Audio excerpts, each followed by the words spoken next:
Assalamu alaikum. My name is Ahmad and I'm 14 years old and I study in Daud Public School. And besides being a ninth grader, I'm also a published author. Here's my book. It's called Minder's Deja Vu and it was launched last year at CLF Karachi, and I'm so thankful to Ms. Bela and Ms. Serish for giving me such a great platform to showcase my talents. Since my very early years, I had been interested in reading because reading had always been a part of me. It is a part of me and it will always be a part of me. जब से I was in class 1, 2 maybe, I started reading Roald Dahl books, Enid Blyton. I used to love them.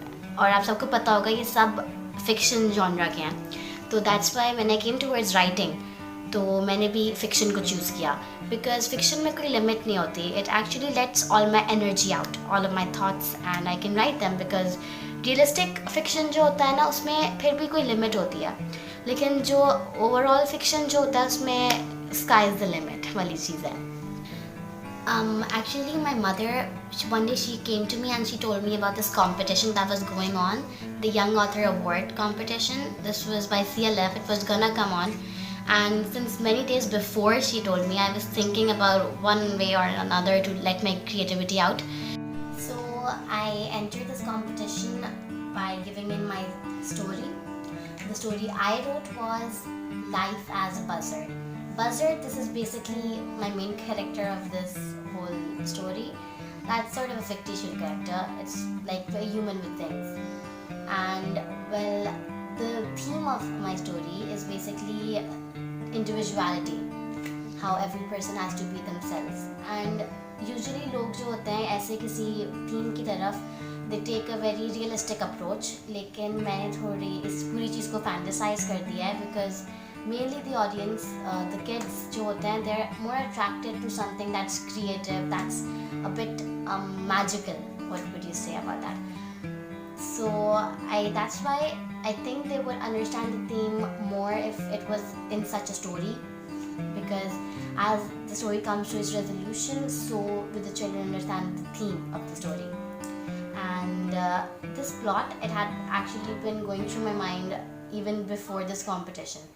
And even not exactly the story, because once you start writing, that's the thing with writing, once you start writing it, new ideas will come, new twists, new turns, and well, that's story writing for you. So I'm gonna read a small passage of it, sort of a spoiler, but no, I'm not giving any spoilers. Okay. I have lived the rest of my life on Mount Buzzard. I still make a few visits to the ground though, and sometimes think of my family or visit my home, but I am invisible to human eye. I learned to use my powers constructively, which I had never thought of more than a curse. Actually, the real curse was my attempts to be seen normal and to be someone else than myself. But now I truly know that why blend in when you were born to stand out? Anything different only receives the reaction you wanted to receive. I had hated my wings. That is why everyone else did too. But now I was confident about them. Because a fish just can't pretend to live like a dog on the ground and survive. It needs the ocean. Had I not ignored my dream summons and pretended to be a human, I would have reached the safe place months ago and ended my misery. That's the small one. Thank you. So after submitting the story, I waited desperately for the results, and then when they came out, then I got to know that I had won the second prize. I was really excited because I hadn't expected that, because I knew it was like nationwide, so I didn't expect that. So once again, I want to thank CLF for providing not just me but all the children out there to show a platform to showcase their literary talents, because that is not what we usually get here. It's really hard to achieve something like this, okay?